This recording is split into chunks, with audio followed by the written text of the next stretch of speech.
Rowlatt सत्याग्रह के बाद हमने देखा कि हिंदू और मुस्लिम एक साथ आ गए थे। इसी बीच एक खिलाफत आंदोलन की शुरुआत हुई। खिलाफत आंदोलन पूरी तरह से एक रिलीजियस मूवमेंट था, धार्मिक आंदोलन था। प्रथम विश्व युद्ध यानी कि फर्स्ट वर्ल्ड वॉर के बाद तुर्की के जो सुल्तान थे, उनका टाइटल खलीफा था, इनको हटाने के लिए ब्रिटिश सरकार ने काम शुरू किया। तो खलीफा पूरी दुनिया में जितने भी मुस्लिम थे उनके लिए ये एक सम्मान के व्यक्ति थे। एक पद ये जो था खलीफा का, ये सम्मानीय पद था और एक तरह से कहें तो धार्मिक लीडर के रूप में उस समय का ये पद था खलीफा का। तो इनका खलीफा का सम्मान न होने के कारण, खलीफा के सम्मान गिरने से जो मुस्लिम थे भारत के, उनके ऊपर बहुत बड़ा प्रभाव पड़ा और उन लोगों ने सोचा कि हम इसका विरोध करेंगे ब्रिटिश के। ब्रिटिश के इस नीति का, खलीफा के सम्मान न देने का विरोध भारत के मुसलमानों ने किया, जिसका मेन जगह था सिंध और बंगाल में खिलाफत आंदोलन ज़्यादा जोर पकड़ रहा था। खिलाफत आंदोलन में दो लोग थे जिन्होंने खिलाफत आंदोलन की शुरुआत की, मोहम्मद अली और शौकत अली।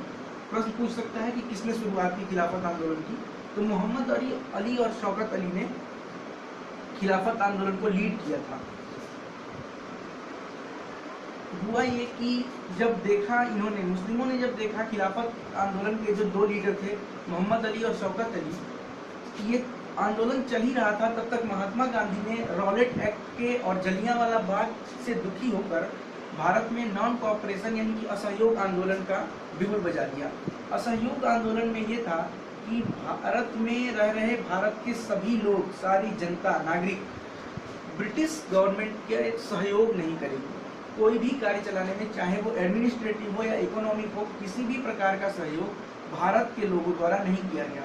असहयोग आंदोलन में कई लोगों ने, भारतीयों ने अपनी नौकरियां छोड़ी, बच्चों ने स्कूल और कॉलेज छोड़े और पूरी भारत में असहयोग आंदोलन एक विस्तृत रूप से चल रहा था। इस दौरान मोतीलाल नेहरू, सी आर दास और असफ अली आदि लोगों ने अपनी डिग्रियां लौटानी शुरू कर दी और लॉयर, ये लोग लॉयर थे, मोतीलाल नेहरू, असफ अली, इन लोगों ने अपनी प्रैक्टिसेस बंद कर दी और कई लोगों ने अपने टाइटल्स भी वापस कर दिए। 1921 से 22 तक यह असहयोग आंदोलन चला। असहयोग आंदोलन और खिलाफत आंदोलन के एक साथ आ जाने से एक बहुत बड़ा प्रभाव ब्रिटिश गवर्नमेंट पर पड़ ही रहा था और ब्रिटिश गवर्नमेंट में काफ़ी हद तक अब बदलाव आने की गुंजाइश थी। इसी बीच फरवरी 1922 में गोरखपुर जिले के चौरी चौरा नामक जगह में वायलेंस हो गया। वायलेंस ये था कि एक पूरी पुलिस चौकी को ही जला दिया गया। जो चौरी चौरा के क्रांतिकारी थे कुछ, उन लोगों ने पूरी पुलिस चौकी को जला दिया। इससे क्षुब्ध होकर महात्मा गांधी ने फरवरी 1922 में चौरी चौरा कांड के बाद असहयोग आंदोलन वापस लेने का निर्णय किया।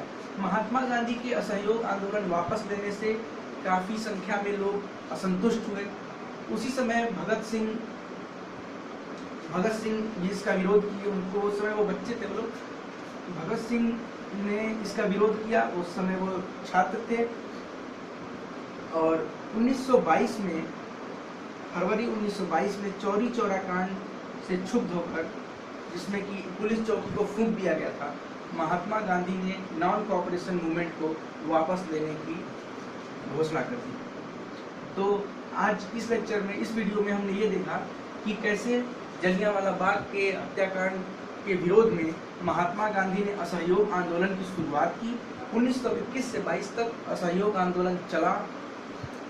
उसी दौरान तुर्की में खलीफा का सम्मान न होने से और खलीफा के पद को समाप्त करने की बातों को लेकर भारत के मुस्लिम एकजुट हुए, जिसके चलते भारत में खिलाफत आंदोलन मोहम्मद अली और शौकत अली ने मिलकर लीड किया भारत में खिलाफत आंदोलन का।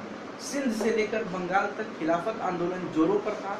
इसी बीच मोहम्मद अली और शौकत अली ने जब असहयोग आंदोलन के बारे में सुना तो उन्हें लगा कि ये अच्छा मौका है कि हम भी इसके साथ यूनाइट होकर अगर लड़ते हैं तो हम ब्रिटिश पर दबाव डाल सकते हैं।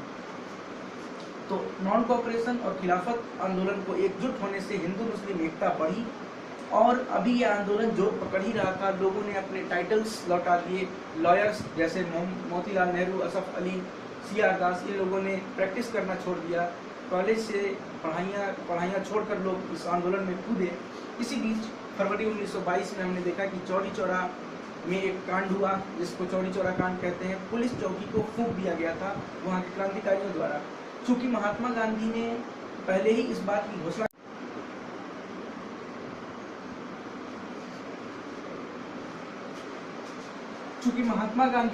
ये घोषणा कर दी थी कि हमारा पूरा नॉन कोऑपरेशन यानी कि पूरा असहयोग आंदोलन एक अहिंसात्मक रूप से चलेगा। वहाँ कहीं भी नॉन वायलेंस होगा, वायलेंस का कहीं भी कोई स्थान नहीं होगा। लेकिन चौरी चौरा कांड में चूंकि वायलेंस हुआ, इसलिए महात्मा गांधी ने क्षुब्ध होकर यह घोषणा की कि अब हम नॉन कोऑपरेशन को वापस लेते हैं। और उस समय उनका कहना था कि अभी हम भारतवासी इतने मैच्योर नहीं हुए हैं कि हम भारत के शासन को चला सकें। इसका काफ़ी विरोध भी हुआ महात्मा गांधी का, लेकिन 1922 में तमाम विरोधों के बावजूद महात्मा गांधी ने अपने फैसले पर महात्मा गांधी अटल रहे और नॉन कोऑपरेशन मूवमेंट को वापस ले लिया। और इसी बीच 1924 में खलीफा के पद को ही समाप्त कर दिया गया तुर्की में, जिसके चलते खिलाफत आंदोलन भी बंद हो गया। धन्यवाद।